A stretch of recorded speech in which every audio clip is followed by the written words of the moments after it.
एक प्रश्न पूछने के लिए दोबारा मैं आया। पहली दफा आपकी तबीयत कुछ नादुरुस्त थी, तो गौ माता इतनी पूजनीय है, ठाकुर जी ने पूजा की, माता जी ने पूजा की उसकी, तो कोई भेड़ बकरी ऊंट गद्दा कुछ आवारा दिखता नहीं है।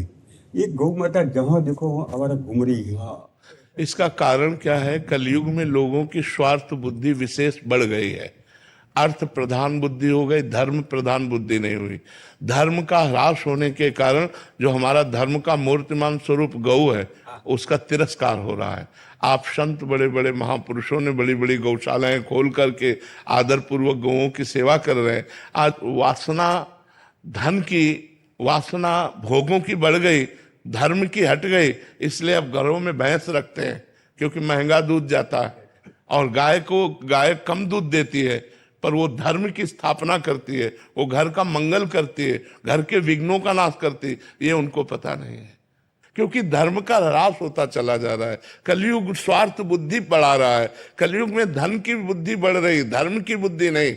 जबकि हमारे पुरुषार्थ में पहले धर्म है, फिर अर्थ है, फिर काम है, फिर मोक्ष है। लेकिन लोग धर्म का त्याग करके अर्थ की प्राप्ति और कामना की पूर्ति में लगे हैं। धर्म और मोक्ष दोनों का त्याग हो गया है, क्योंकि गौ सेवा मोक्ष की भी प्राप्ति का हेतु है। क्योंकि स्वयं भगवान श्री कृष्ण ने परब्रह्म परमात्मा होते हुए भी गौएं चराई, गौओं की सेवा की। गौओं का दुग्ध जो है वो हमारे हविष्यान्न में आता है, यज्ञ की पूर्ति होती है, देवता प्रसन्न होते हैं और सारे विघ्नों का नाश होता है। स्वयं भगवान के श्री अंगों में गौ का गोबर लगाकर और गौ की पूंछ से निर्विघ्नता का प्रमाण दिया जाता था। तो ये गृहस्थ लोग जो आज दुखी अशांत, भाई भाई में झगड़ा, पूरे घर में अशांति छाई, उसका कारण यही है, धर्म का लोप हो जाना।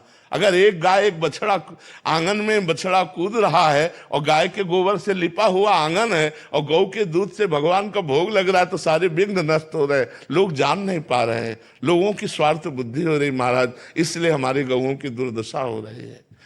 तो आशीर्वाद दीजिए कि क्या इसके लिए अभी कि हर बड़े बड़े नगर और गांव में सार्वजनिक गौशाला हो, जिसमें ये जो हमारी गौएं इधर उधर भटक रही हैं, जो गौओं की सेवा नहीं कर पा रहे हैं स्वार्थवशात, वो उस गौशाला में दें।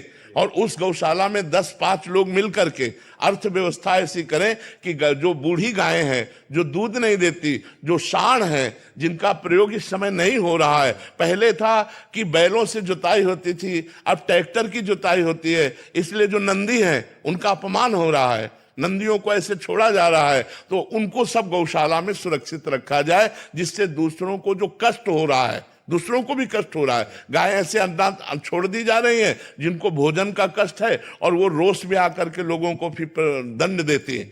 अगर छोटी छोटी गौशालाएं हर नगर में हो तो हमारी गौएं सुरक्षित हो जाए, हमारी गौओं की सेवा हो जाए, तो हमारा राष्ट्र सुरक्षित हो जाए, राष्ट्र में विघ्न आना बंद हो जाए यदि गौएं सुरक्षित हो जाए। जहां गौएं कटती हैं, जहां गौओं का निरादर होता है, वो राष्ट्र दुख से युक्त होता है। कभी अतिवृष्टि, कभी अनावृष्टि, नाना प्रकार की प्राकृतिक आपदाएं उस राष्ट्र को दुख देती रहती हैं। ऐसा चाहे जहां भी हो, तो जहां गौ हत्या होगी, जहां गौओं का अनादर होगा, वहां दैवीय आपदा जरूर, उस प्रकृति वहां की कष्ट देगी उसको। गौ धर्म स्वरूपा है।